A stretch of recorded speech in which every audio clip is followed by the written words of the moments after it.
Chers représentants des médias, mesdames et messieurs, bonjour et bienvenue à ce point de presse avec son éminence le cardinal Pietro Parolin, secrétaire d'État au Saint-Siège, et le conseiller fédéral Ignacio Cassis, chef du département fédéral des affaires étrangères.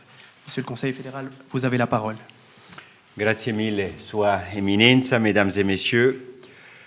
Un an après le report de notre rencontre à cause de la pandémie, je suis particulièrement heureux de vous accueillir enfin à Berne pour célébrer ensemble le centenaire de la reprise des relations diplomatiques entre la Suisse et le Saint-Siège.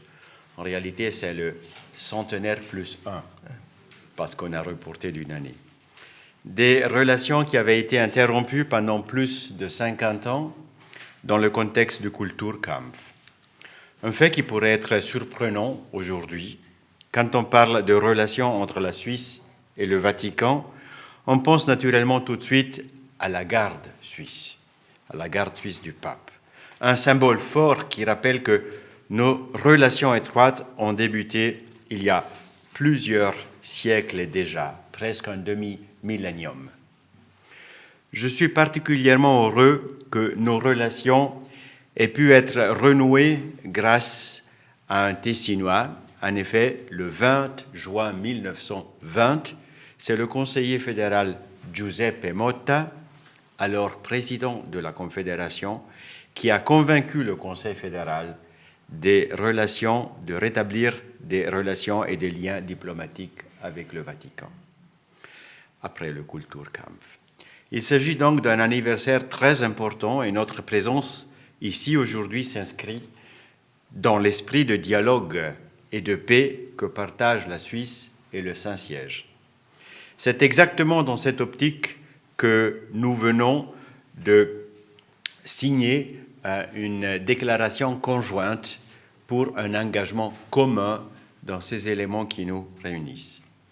Et c'est aussi dans cet esprit que nous allons tout à l'heure rendre une visite interconfessionnelle ici à Berne, au Rathaus, organisée conjointement avec l'Église évangélique réformée de Suisse et la Conférence des évêques suisses. Un témoignage du caractère écuménique qui caractérise les deux confessions et un témoignage de la diversité culturelle, linguistique et religieuse de la Suisse. L'élément historique sera au centre de notre visite de cet après-midi à Fribourg, à l'université de Fribourg, pour participer à l'inauguration d'un colloque sur l'histoire de nos relations diplomatiques en présence des représentants des deux principales confessions de notre pays. Je me réjouis particulièrement également parce que un jeune doctorant tessinois a écrit un livre sur ces éléments historiques et ce livre pourra être présenté cet après-midi à l'université. Je vous l'ai dit tout à l'heure, nous avons signé aussi une déclaration commune pour renforcer notre coopération sur les domaines de promotion de la paix et des droits de l'homme, en particulier des droits des minorités religieuses dans le monde. Concrètement, nous voulons coordonner plus étroitement ces activités et voir quelle synergie il sera possible de mettre ensemble. Il s'agit là d'un signal fort d'engagement de la Suisse en faveur de la paix et de la sécurité dans le monde. C'est ce qui est également l'une des priorités de notre politique extérieure. Je pense évidemment également à notre candidature à un siège non permanent du Conseil de sécurité de l'ONU, comme le dit le pin que j'ai sur mon veston aujourd'hui, A Place for Peace. Nous avons également traité des questions qui touchent le planète entier, en particulier évidemment la pandémie de Covid-19 et des conflits et des tensions internationales qui nécessitent des réponses globales en même temps. Enfin, j'ai également informé le cardinal Parolin de la décision du Conseil fédéral du 1er octobre dernier d'établir à Rome l'ambassade de Suisse auprès du Saint-Siège. Il s'agit là encore d'un signal fort de notre volonté de poursuivre sur la voie du dialogue et de la collaboration et de renforcer de nos relations diplomatiques. Ceci s'insère également dans le soutien que le Conseil fédéral a témoigné pour le renouvellement de la caserne des gardes du pape qui est prévu dans ces prochaines années. Je vous remercie pour l'attention. Sua Eminenza a la parole. Merci, Monsieur le conseiller fédéral. Bonjour à tout le monde ici, Madame et Messieurs de la presse et aux membres des délégations qui nous ont accompagnés pendant la conversation que nous avons eue avec les conseillers Cassis. Et vous avez bien souligné, Messieurs le conseiller, un peu le contexte dans lequel se déroule ma visite ici à Berne et en Suisse. Hier, c'était plutôt une journée, disons, religieuse, ecclésiastique, avec la visite à Insilden et au lieu de Saint-Nicolas de la Flux, qui m'a profondément touché, parce qu'il s'agit de lieux qui sont très symboliques, disons, du catholicisme, mais aussi de la religiosité des Suisses, parce que Saint-Nicolas était un saint qui a précédé, disons, la réforme protestante. Et aujourd'hui, c'est plutôt ces rencontres à caractère institutionnel avec les autorités de la Confédération.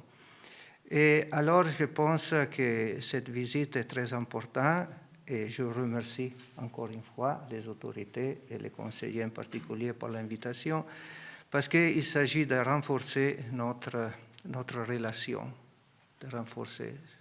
Ces relations sont déjà bonnes et on a fait pendant des années des pas en avant. Et quand, par exemple, la Suisse, la Confédération a nommé un ambassadeur permanent auprès du Saint-Siège, mais pas résident encore. Et je me réjouis très fortement pour cette décision qui a été prise par, disons, les organismes gouvernementaux d'établir une résidence, une présence permanente de l'ambassadeur de Suisse auprès du Saint-Siège. On a vu vraiment, c'est un fait d'expérience, que la présence des ambassadeurs, pas tout le monde peut accréditer un ambassadeur à Rome.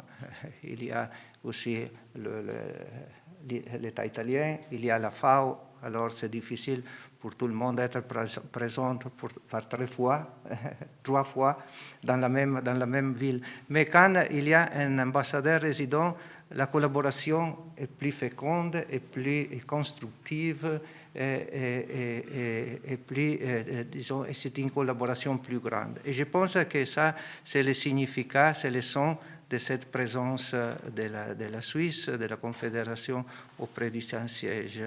Consolider notre collaboration dans différents domaines, surtout dans les domaines multilatéraux de la coopération internationale, parce qu'il y a beaucoup de questions, et vous connaissez quelles sont les questions, le conseiller l'a déjà mentionné, il y a beaucoup de questions qui sont des questions aujourd'hui mondiales, globales, et qui demandent aussi une réponse globale, contre la tendance de chacun de faire les choses par soi-même, de se renserrer un peu en soi-même, sans s'ouvrir à cette dimension multilatérale, à sa dimension mondiale qui doit caractériser notre monde. Alors, renforcer cette collaboration, ça signifie aller dans le juste sens. Et j'espère que ça puisse vraiment apporter beaucoup de fruits dans ce travail que nous ferons ensemble. Je ne parle pas de la garde suisse, tout le monde la connaît, et nous sommes aussi très heureux de savoir que du côté de la Confédération, de la Fondation, on a amorcé ce projet de reconstruction de la caserne pour